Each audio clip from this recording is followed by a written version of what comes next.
नमस्कार, live TV समाचार में मैं ज्योति पांडे आप सभी का बहुत बहुत स्वागत करती हूं। बुलेटिन की शुरुआत करेंगे कुछ खास खबरों से। प्रेमी की तलाश में मुंबई से आई युवती ने जौनपुर के बदलापुर थाने में डाला डेरा। आरोप, प्रेमी ने मंदिर में शादी कर 3 साल रखा पत्नी के रूप में। कोर्ट मैरिज के लिए बनाया दबाव तो मुंबई में छोड़कर भाग आए गांव। बदलापुर कोतवाली परिसर में पहुंची मुंबई से आई एक प्रेमिका ने पुलिस को लिखित शिकायती पत्र देकर आरोप लगाया है कि वह बिहार प्रदेश के जनपद सीतामढ़ी गांव निवासी ममता हैं, जिनका आरोप है कि मुंबई के गोरेगांव वेस्ट में रहकर वह स्टूडियो में गाना गाती थी। इसी दौरान बदलापुर के छिटकापुर गांव निवासी विशाल कुमार उर्फ सोनू यादव से उसका प्यार हो गया। फिर दोनों वहीं किसी 25 जनवरी 2019 को गोरेगांव वेस्ट स्थित एक मंदिर में शादी कर एक साथ रहने लगे। धीरे धीरे 3 वर्ष बीत गया तो ममता यादव ने विशाल से कोर्ट मैरिज करने की जिद की तो वह उसे बहलाता रहा। बीते 12 अक्टूबर को विशाल ने ममता को मुंबई में ही अकेला छोड़कर खुद वापस गांव भाग आया।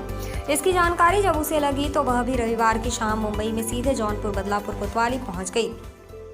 यहां कोतवाली पुलिस से आप बीती सुनाई और वह छिटकापुर गांव निवासी अपने प्रेमी को थाने बुलाने की जिद करते हुए थाने में बैठी हुई हैं।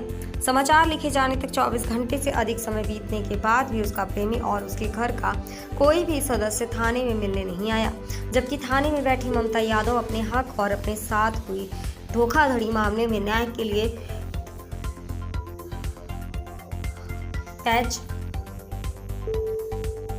थाने में अपने जिद पर अड़ी हुई हैं। उधर बदलापुर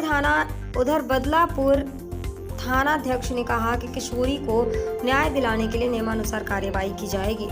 लाइव टीवी समाचार के लिए जौनपुर से संदीप गुप्ता की रिपोर्ट। कल मैं नहा हुआ कर रेडी हुई। रेडी होने के बाद मैं उनको बोला कि रेडी हो जाओ आप भी और चलो बांद्रा कोर्ट, फैमिली कोर्ट है, बांद्रा कोर्ट में चलते हैं, वहाँ पे करते हैं शादी। तो बंदा बोला कि हाँ ठीक है चलेंगे, पहले चलो सब्जी लेकर आते हैं, मार्केट से जाकर सब्जी लेकर आते हैं। तो मैं गई, सब्जी लेकर आई तो वो मेरे साथ नहीं आया, घर पे बाहर ही रह गया। बाहर रहने के बाद मैं फ़ोन की कि मैं तो चाबी लेकर नहीं हूँ, मेरे पास चाबी नहीं है, आपके पास चाबी है, आप आकर दे जाओ या फिर आकर खोलो। तो बोला कि नहीं मैं भी ढूंढ रहा हूँ, मेरी जेब में चाबी नहीं है, आप ताला तोड़ दो। तो मैंने ताला तोड़ दिया। ताला तोड़ने के बाद करीब 10 मिनट बाद मैंने उनको कॉल किया, बोल दी कि आप कहाँ पर हो। तो बोल रहा है कि मैं आ रहा हूँ रास्ते में। ठीक है, वो 5 मिनट के बाद वो आ गए घर पे। घर पे आने के बाद यही बोला उसने कि मुझे भूख लगी है, नाश्ता करना है। करीब वही 9, 10, 11 बज रहा था, तो नाश्ता करना है। तो उसने बोला, तो मैं बोली ठीक है आप जाओ नाश्ता करके आ जाओ। तो नाश्ता करने गया। उसके 10 मिनट बाद मैंने उनको कॉल किया तो बोल रहा है कि मैं नाश्ता कर रहा हूँ, आ रहा हूँ। फिर उसके 5 या 10 मिनट के बाद मैं कॉल किया कि आप जल्दी आओ, कुछ सिंगर आया था। तो बोला फिर मैं नहीं आऊँगा, ठीक है आप देख लो। फिर उसके बाद फ़ोन काट दिया मेरा फ़ोन। उसके बाद स्विच ऑफ कर लिया। मैं कॉल लगाते रही, कोई कॉल नहीं लगा। फिर उसके कल होकर मैं सोची कॉल नहीं, या तो फ़ोन खोलेंगे तो मैसेज तो चेक कर सकते हैं। तो मैंने कल शाम को 6-7 के करीब मैंने उसको मैसेज किया 12 तारीख को।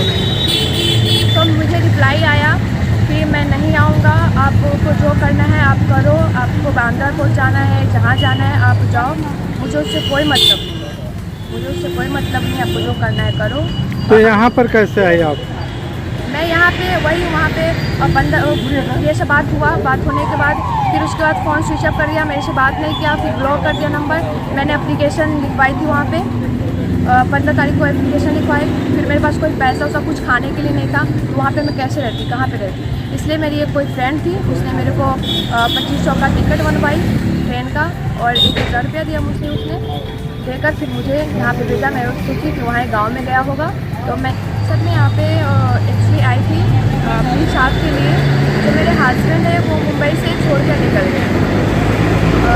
पहले उससे प्यार हुआ उनसे, फिर वो मेरी शादी किए, मुझे बहुत अच्छी तरह से बताए और मैं उनको अपने बारे में सब कुछ बताई थी। जबकि पहले मैं क्या करती थी नहीं करती थी, मैंने उनको सब कुछ बताया। सब कुछ बताने के बाद भी उसने मेरे से शादी किया। शादी करने के बाद 6 महीने के बाद मैंने उनको बोला, पहले मंदिर में उसने शादी किया मेरे से, गोरेगांव वेस्ट मोतीलाल नगर 1 नंबर हाथी सर्कल के पास। वहाँ पे गणेश मूर्ति का मंदिर है, वहीं पे उसने शादी किया 3 बजे सुबह। 25 जनवरी 2019 को उसने शादी किया मेरे से। शादी करने के बाद सब कुछ सही चल रहा था, लेकिन 6 महीने के बाद मैंने उनको यही बोला कि मेरे से कोर्ट मैरिज करो। तो वो बोलने लगे मेरे को कि हाँ मैं कोर्ट मैरिज करूँगा, 2-3 महीना वेट करो, मैं करूँगा। फिर मैंने वेट किया, उनकी बात माना, ट्रस्ट किया उन पर। फिर मैंने वेट किया, वेट करने के बाद मैंने बोला ठीक है सही है, मैं 2-3 महीना वेट कर लेती हूँ। उसके बाद क्या हुआ, फिर 2-3 महीने के बाद फिर मैंने उनको बोली, तो बोला कि अभी थोड़ी पैसों से का दिक्कत है, अभी नहीं कर सकते। उसके बाद लॉकडाउन लग गया तो बोले कि नहीं कर सकते, थोड़ा 2-3 महीना और रुक जाओ। फिर मैंने उन पर ट्रस्ट किया, फिर मैंने रुका। और रुकने के बाद करीब 2-3 महीने, 2 या 2.5 महीने ऐसे एक्चुअली हो रहा था। उस टाइम फिर मैं बोली तो बोल रहा है कि हाँ ठीक है कल परसों चलते हैं। कल परसों चलने के बाद क्या हुआ, उसने बोला कि परसों शूटिंग है। फिर वो शूटिंग पे निकल गए। शूटिंग पे जाने के बाद बोलने लगा कि आज तो मैं शूटिंग पे जा रहा हूँ तो नहीं होगा। तो मैं बोली ठीक है नहीं होगा तो कोई बात नहीं। फिर उस टाइम से मैंने बात करना ही बंद कर दिया। फिर कोर्ट मैरिज के बाद करना ही बंद कर दिया। और वो भी बंदा मेरे से कुछ नहीं बोला, और मतलब ऐसा कुछ नहीं हुआ कि हाँ अगर बंदी नहीं बोल रही है तो मैं खुद से बोल कर या फिर मैं खुद जाता हूँ लेकर साथ में, कुछ नहीं। फिर तब से फिर साथ में रहा। उसके बाद बच्चे भी 2020 में बच्चे भी आ गए। तो उसने क्या किया, मैंने बोला उसे कि ऐसे ऐसा बात है, ऐसे ऐसा प्रॉब्लम है। तो उसने बोला कि कोई नहीं अभी हमें बच्चा नहीं चाहिए, आप दवा खा लो या फिर चलो मैं दवा दिला देती हूँ, ऐसा ऐसा। फिर मैंने बहुत कोशिश किया कि मनाया उसको, ऐसा नहीं करूँ, एक बच्चे का भी ज़िंदगी बर्बाद नहीं करूँ, उसे हमें भी दिक्कत होगी। तो फिर भी उसने मेरे को बोला अभी पैसे का दिक्कत है, आप समझो ये वो, मुझे बहुत भड़काने लगा। तभी मैं सोची चलो ठीक है कोई बात नहीं, अगर ऐसा दिक्कत है तो कोई नहीं इस बार कर लेते हैं। तो उसने गया मेरे साथ, वहाँ पे जाके दवा दिलवाए। दवा दिलाने के बाद उसने किया है, ठीक है। उसके बाद फिर क्या हुआ, इस स्पेशल बुलेटिन में मेरे साथ फिलहाल इतना ही, लेकिन लाइव टीवी समाचार पर खबरों का सिलसिला लगातार जारी है। देखते रहें लाइव टीवी समाचार।